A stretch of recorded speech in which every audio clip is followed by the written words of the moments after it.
Halo semuanya, selamat datang kembali di channel ini. Jumpa lagi dengan saya Vicky Himpong. Bagaimana kabar kalian semuanya? Aku berharap teman-teman semuanya selalu dalam keadaan yang sehat. Amin.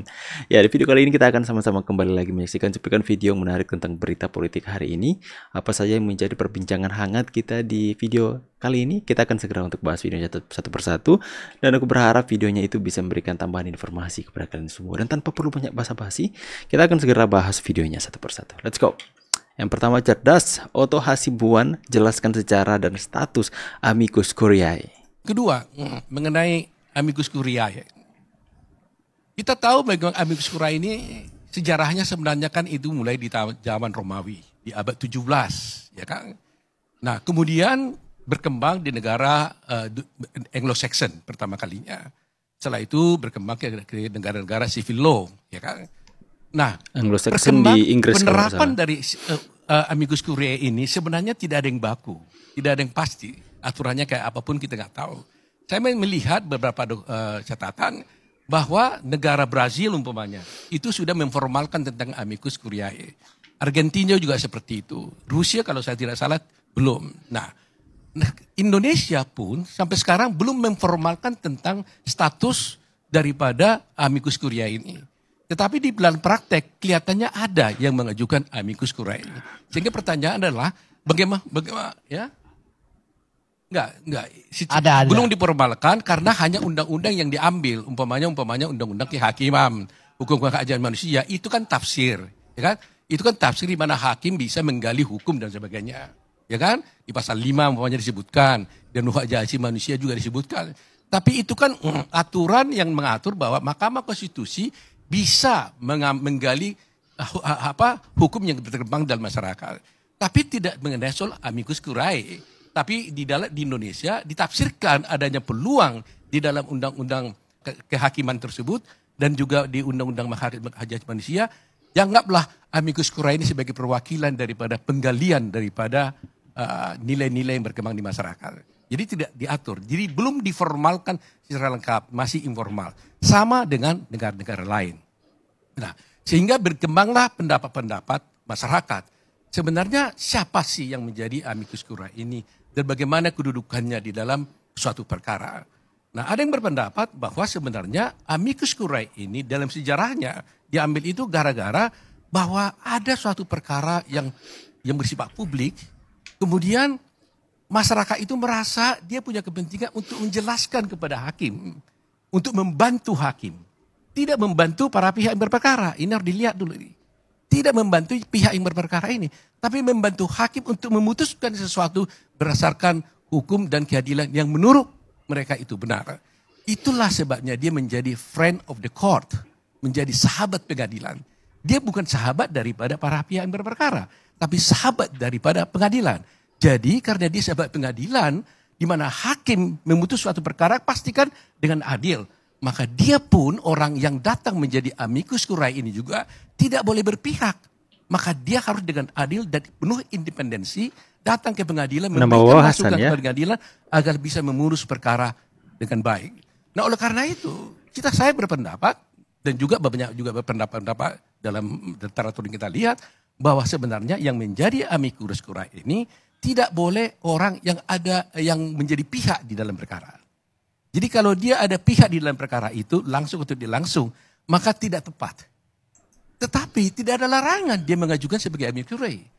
Umpamanya kalau ada kelompok-kelompok masyarakat mengajukan ke Mahkamah Konstitusi, itu sah-sah saja. Boleh saja, nggak ada yang bisa melarang itu. Nanti yang memutuskan itu adalah Mahkamah Konstitusi. Saya hanya bicara tentang pendapat saya, teorinya bahwa semestinya yang menjadi Amicus Curiae itu bukanlah pihak yang berperkara dan tidak punya kepentingan langsung terhadap salah satu pihak yang berperkara. Langsung atau tidak langsung tidak. Tapi dia punya kepentingan yang lain yaitu menegakkan hukum dan kebenaran dan dia membantu pengadilan agar memutus perkara ini dengan adil, jangan sampai salah. Inilah menurut saya soal Amicus Curiae. Jadi kalau ada teman-teman, ada kelompok masyarakat yang mengajukan Amicus Curiae itu sah-sah saja. Silakan saja. Kecuali Bu Mega begitu. Kecuali Bu Mega. Itu haknya beliau juga ya, kan. Tapi dia boleh juga. Cuma kalau dia merasa bahwa dia adalah pihak dalam perkara, menurut saya Mahkamah Konstitusi akan mempertimbangkan apakah ini adalah merupakan pas sebagai Amicus Curiae atau tidak karena mungkin dia menjadi pihak di dalam satu perkara. Nah kedua, tata caranya yang dulu, di zaman dulu, itu bisa amicus curiae ini hakim pengadilan yang memanggil tokoh dianggap penting untuk minta pendapat, dia panggil. Hadir di persidangan, menyampaikan pendapatnya. Atau boleh juga masyarakat, kelompok masyarakat yang independen tadi, mengajukan permohonan kepada pengadilan, mohon saya dimasukkan sebagai amicus curiae dan saya mau menjelaskan kepada pengadilan tentang pendapat hukum saya. Itu bisa terjadi. Nah sekarang itu yang dua itu kan nggak dipakai, ya kan? Sebenarnya umpamanya tadi kemarin itu Ibu Mega kalau memang pengen juga bisa juga meminta kepada Mahkamah Konstitusi, mohon saya hadir sidang untuk menjelaskan itu, bisa juga. Nah sekarang yang dipakai yang ketiga yaitu mengirim suatu affidavit, semacam surat atau legal opinion kepada Mahkamah Konstitusi. Nah sekarang sejauh mana Mahkamah Konstitusi mau terikat kepada affidavit ini atau legal opinion ini, nah itu tergantung kepada Mahkamah Konstitusi. Itu yang saya jelaskan. Biar paham kita semua guys ya tentang hukum. saya juga buta hukum tuh. Biar membahas seperti ini kita bisa mendapat informasi agar supaya kita semakin hari semakin paham dengan hukum di Indonesia ini ya. Detik-detik saling serang pendukung 01 dan 03 dengan pendukung 02. Lihat begitu arogannya pendukung 01. Makanya kenapa 02 itu harus nurut himbauan Bapak Prabowo mencegah yang kayak gini. Kita lihat dulu sikap arogansi mereka ya.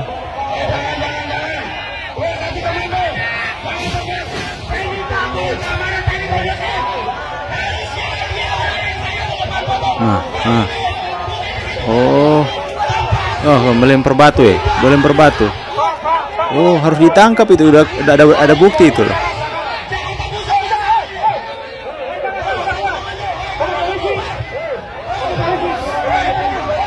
Astaga. Ada yang kena batu itu pasti.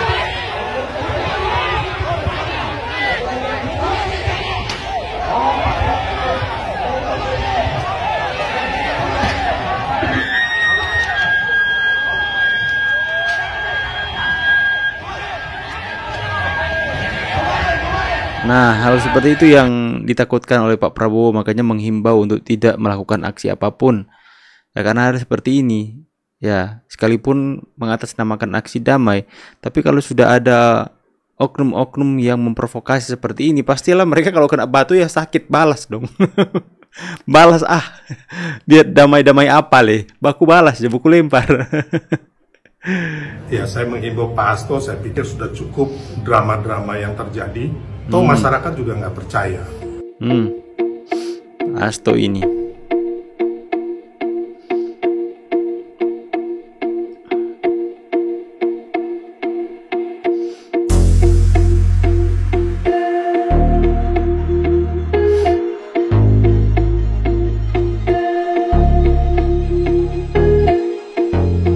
Kadang-kadang Pak Hasto ini melankolis kan sampai nangis biasanya. Sampai nangis, jadi ya saya menghimbau Pak Hasto, saya pikir sudah cukup drama-drama yang terjadi.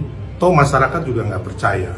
Selama ini apa yang dituduhkan bahwa Pak Jokowi itu meminta jabatan 3 periode, perpanjangan masa jabatan presiden itu tidak terbukti. Terus dinasti politik, ya kan? Nah itu juga dinasti politik, saya pikir ya Bu Mega, Bung Karno dan anak cucunya semua sekarang itu berkuasa di PDIP kan? Nah, itu juga lebih parah lagi. Jadi saya pikir nggak ada apa yang dibilang Hasto Pak Jokowi mau mengambil alih PDIP itu, menurut saya itu tidak benar ya, karena Pak Jokowi menurut kami adalah negarawan besar yang lebih hebat dari hanya Hasto atau PDIP sendiri. Saya pun kalau disuruh jadi mengambil alih PDIP, saya nggak mau, karena di situ banyak juga kader-kader atau petugas-petugasnya yang melakukan korupsi. Dan bukan hanya diindikasikan, memang sudah terbukti banyak yang ditangkap kasus korupsi. Jadi menurut saya PDIP walaupun dia cukup besar ya kan, tapi bukan partai ideal yang benar-benar akan membawa bangsa kita untuk menjadi maju dan anti korupsi. Tapi kalau Pak Jokowi termasuk Mas Gibran dan Kaisang tidak pernah terindikasi korupsi, tidak melakukan korupsi, tidak menggunakan dana APBN untuk kepentingan keluarganya. Nah, itu yang saya masih melihat bahwa Presiden Jokowi lebih besar dari PDIP dan Ibu Mega, termasuk apalagi hanya seorang Hasto yang hanya bisa melontarkan kebohongan dan juga ejekan kepada siapapun yang menurut kami ini bangsa ini harusnya lagi kita perlu suasana yang sejuk yang nyaman. Lingkungan termasuk PKN mengungkapkan Hasto ini yang menjadi penghalang pertemuan Jokowi Mega. Kalau secara pribadi Anda melihat bagaimana? Ya, saya pikir itu keputusan juga di Bu Mega ya, selain Hasto ya. Bu Mega kan yang punya keputusan. Ya, jadi bisa jadi ya tiktokan anak Bu Mega sama Mas Hasto juga, sehingga tidak terjadi. Jadi saya pikir dampak dari pengajuan amicus curiae oleh Megawati ternyata cukup besar. Terbukti dari adanya masa gabungan mahasiswa dan masyarakat yang menggelar aksi unjuk rasa di Jakarta, menolak segala upaya intervensi hasil pemilu dalam sidang PHPO oleh MK. Pengajuan amicus curiae, masa tersebut dipandang sebagai bentuk intervensi yang coba dilakukan Hasto sebagai Sekjen PDIP terhadap jalannya sidang sengketa Pilpres tahun 2024 yang tengah digelar di MK. Terlihat sejumlah poster bertuliskan intervensi berkedok sahabat dengan gambar Sekjen PDI Perjuangan, Hasto Kristianto, dan 2 hakim MK yang dilengkapi dengan kepala bantai. Mereka mempertanyakan motif Hasto yang membawa surat pengajuan amicus curiae atau sahabat pengadilan dari Ketua Umum PDIP Megawati Soekarno Putri. Malah dengar-dengar ada tawaran jabatan menteri kepada 2 hakim MK untuk mempengaruhi keputusan sengketa Pilpres tahun 2024 yang akan dibacakan. MK harus tetap netral, MK bukanlah alat partai, ayo kawal suara rakyat. Topeng Hasto ya. Gini dong, enak kan lihat mahasiswa dan rakyat yang melakukan demo, tapi mewakili kami rakyat Indonesia. Saya merasa terwakili ya teman-teman ya. Saya merasa terwakili oleh mahasiswa. Ini menunjukkan bahwa tidak semua mahasiswa yang bisa dibayar untuk melakukan aksi, untuk mewakili para politisi yang sakit hati, tidak mau menerima kekalahan sampai detik ini. Tapi kita melihat bahwa mereka demo menyuarakan apa yang menjadi pertanyaan di masyarakat. Sahabat pengadilan atau mau mengintervensi pengadilan, ya. Hah? Bang Refli Harun kocak. Dan mudah-mudahan MK memiliki keberanian yang lebih untuk mengabulkan permohonan ini. Jangan sampai isu yang beredar katanya MK takut, khawatir kalau permohonan ini dikabulkan akan terjadi macam-macam. Kita yakinkan bahwa hal tersebut tidak benar ya, karena kita berada di jalur konstitusi. Jadi bagi Mahkamah Konstitusi, kalau memang permohonan ini kuat dalilnya, maka haram hukumnya tidak dikabulkan ya. Aduh, tim 01 memang keren. Kemarin pertama-tama ya, pada saat masa kampanye bawa malaikat Jibril dalam politik. Keren kan. Ya kan, yang kedua bilang tidak milih Amin Anies Caimin dosa katanya.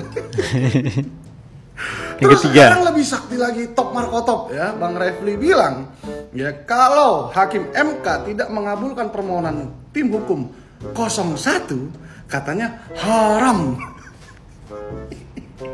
Itu aturannya dari mana? Setahu saya yang haram itu contohnya makan babi guling itu haram. Ya, atau minuman yang memabukkan itu haram. Lah kalau Hakim MK tidak mengabulkan permohonan kalian, itu tidak haram. Ya, nggak ada aturannya. Itu aturan dari mana? Aturan yang kalian buat sendiri kah? Terus kalian bilang Hakim MK takut, tidak berani. Nah, dia kan sekarang sudah jadi ustadz. Refli. Jadi kalau Pak Jumhur mengatakan rejim ini aja barbarian, saya mengatakan sejak Jokowi berkuasa dia adalah rejim fasis, Bapak Ibu sekalian. Astaga. Setuju tidak? Sudah banyak melakukan pembantaian terhadap rakyat. Bukan saja. Yang pertama dia mengatakan Pak Jokowi barbarian. Yang kedua, dia mengatakan bahwa Pak Jokowi banyak melakukan pembantaian kepada rakyat.